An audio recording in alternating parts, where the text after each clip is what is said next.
qu'on se parle de façon franche, que vous compreniez ce qui se passe, là où nous sommes et vers où on pourrait aller. Et j'insiste, où on pourrait aller, parce que c'est une condition, ça dépendra de vous. Vous êtes les acteurs de la société burkinabé et je pense que l'avenir de ce pays-là est aussi entre vos mains. Donc, chacun à son niveau doit pouvoir faire un mea culpa et se demander qu'est-ce que j'apporte à cette patrie. C'est peut-être parce qu'aussi il n'y a pas eu de langage de vérité que les gens ne comprennent pas en fait ce qui se passe. Je parie que beaucoup de gens ignorent sérieusement la situation dans laquelle nous nous trouvons. Nous sommes à Ouagadougou, très souvent à Bobo-Dioulasso, dans tout cas dans les grandes villes, et la vie est tout autre. Mais hors de ces villes, vous n'imaginez même pas ce qui se passe. Est-ce que tout le monde est conscient que le territoire est presque perdu? En tant que militaires, nous reconnaissons notre responsabilité. Mais qu'est-ce qui a mené l'armée à être comme ça? C'est ça aussi la question qu'il faut se poser. Parce qu'elle a été politisée. Elle a quitté même son fondement. Il faut avoir le courage de se le dire. L'armée a été infiltrée.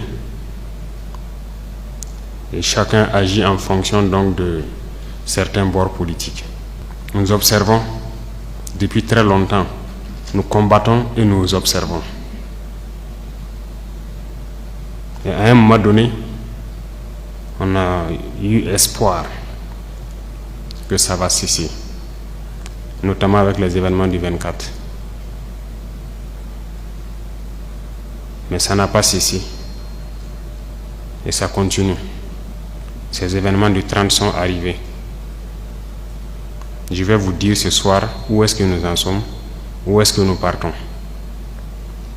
Et chacun serait libre, à partir de cet instant, de son action future, soit pour la patrie ou contre la patrie.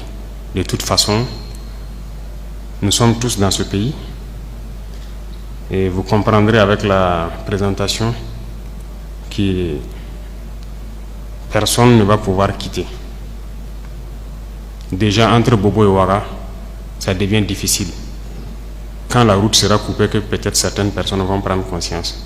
Parce que ce n'est pas permis à tout le monde de prendre l'avion entre Bobo et Ouaga. Si c'est ce pays que nous voulons, eh bien, allons-y. Souvent, je me pose la question, est-ce qu'on se demande d'où vient le terrorisme? Pourquoi le terrorisme? Tout n'est pas terrorisme. Nous avons contribué, quand je dis nous, c'est la société, contribué à ce que cette situation arrive.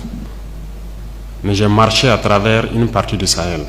Je ne dis pas rouler, marcher à pied à travers le Sahel. Donc j'ai pris le soin de bien voir ce que c'est que le Sahel. Et je ne suis pas sûr que ici vous l'avez fait. J'ai marché de Gorom, passant par Oursi, aller à Déou, Tinakov, Tinasan, revenir sur Marcoy. Cette partie, on l'a fait. On a vu comment les gens vivent là-bas. Et on l'a fait, ça vaut 10 ans de cela. Et c'était prévisible que cette situation va arriver. Ça veut dire que c'est nous qui avons créé cette situation. La gouvernance. Il faut qu'on se dise cette vérité. On a tout fait pour abandonner certains peuples à cause de nos intérêts égoïstes. On ne pense qu'à nous. Comme jusqu'aujourd'hui, on voit les gens meurent ailleurs, mais à Ouagadougou, on fait la fête. On n'a aucune pitié pour l'autre. J'ai marché à travers ces zones, je les vois trimballer des bidons, marcher des kilomètres pour aller chercher l'eau. Je les ai vus en train de marcher des kilomètres pour trouver l'eau pour le bétail, et le bétail qui meurt en cours de route. Il n'y a pas de route là-bas. Il n'y a pas de route. Comment même un camion même pourrait arriver là-bas, ne serait-ce qu'avec un peu de tourteau pour que leurs animaux puissent manger? Il n'y a rien là-bas. Qu'avons-nous construit là-bas? Qu'avons-nous fait là-bas? Quel projet de développement avons-nous envoyé là-bas? Est-ce qu'on s'occupe même de leur vie? Rien que simple eau. Qu'avons-nous fait de sérieux dans ces zones? C'est la question qu'il faut se poser.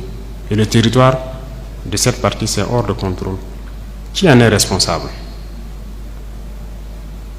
C'est nous. C'est nous. Il faut que chacun accepte ça. Nous avons toujours le slogan que c'est un pays pauvre. Vous êtes bien conscient que le pays n'est pas pauvre. C'est parce qu'on est méchant. On est sérieusement méchant entre nous. Les jeunes n'ont rien à faire. On a des terres cultivables. On a de l'eau. Comment on peut ne pas vouloir faire quelque chose pour eux? J'ai vécu à Djibo, avant même le début de la crise. J'ai échangé avec les jeunes de Djibo. La seule route Kongoussi-Djibo, les camions ne viennent plus parce que les ponts datent des années 50 et les camions tombaient. Donc les camions ont décidé de ne plus venir. Ils produisent, en allant à Nassumbu à Bouro, ils produisent la tomate, ils produisent beaucoup de choses. Tout pourri. Ils n'arrivent pas à vendre. Leur marché de bétail, vous quittez Djibo jusqu'à Pétékoli, ils sont là avec leur bétail, ils n'arrivent pas à vendre. Mais vous voulez qu'ils fassent quoi, les jeunes? J'ai écrit un rapport en son temps pour qu'on puisse au moins se réparer cette route. La guerre n'était pas là. Personne ne viendra me dire le contraire. J'étais à Djibo, j'ai vécu là-bas. On n'a rien fait. Rien. Qui en est responsable? Il faut que chacun fasse son introspection et se rende que nous sommes les coupables de cette situation. J'ai fait l'Est. Aujourd'hui, on parle de Mansilla, de Tankwalou et autres. Je vous le répète encore, qui est responsable? Quand un seul fleuve, la Sirba, empêche que quelqu'un quitte Mansilla vers l'arrière en saison pluvieuse, pendant combien d'années on n'a jamais pu faire un seul pont sur la Sirba pour les permettre de communiquer avec le Burkina? Prenez la carte, vous regardez, cette zone est encerclée par un fleuve, la Sirba. Qu'avons-nous fait? Du côté de Tankwalou, j'ai écrit encore un rapport que j'ai remis au haut-commissaire quand j'étais là-bas, pour que les gens fassent pardon pour faire ne serait-ce qu'un pont entre Tankwalou et le reste. Qu'avons-nous fait? Mais posons-nous les questions. Nous sommes responsables du malheur qui nous arrive. Si on ne change pas de manière d'être, ne croyez pas que nous allons être là encore, dans ces salles climatisées à nous regarder. Non. Non. D'autres ne peuvent pas être là à souffrir pendant que d'autres sont dans un luxe insultant. On a été prévenus. On n'a jamais voulu écouter. Toute cette bamboula que nous faisons dans les villes, tout peut cesser du jour au lendemain, si on n'arrête pas ce que nous sommes en train de faire.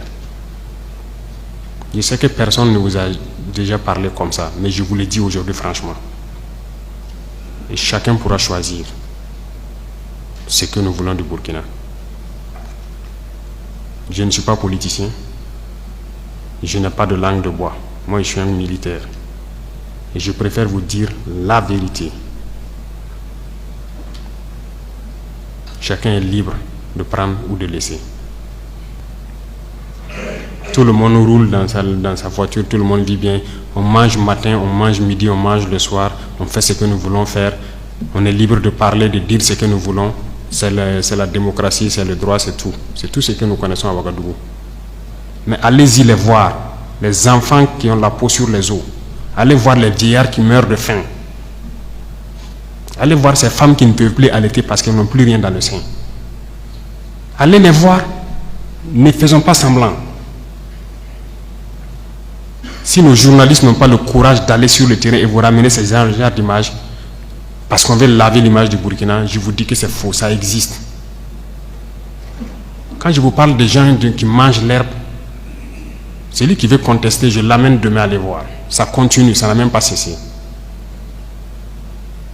Parce qu'on a pu ravitailler certains villages, mais d'autres pas encore, on est toujours en route.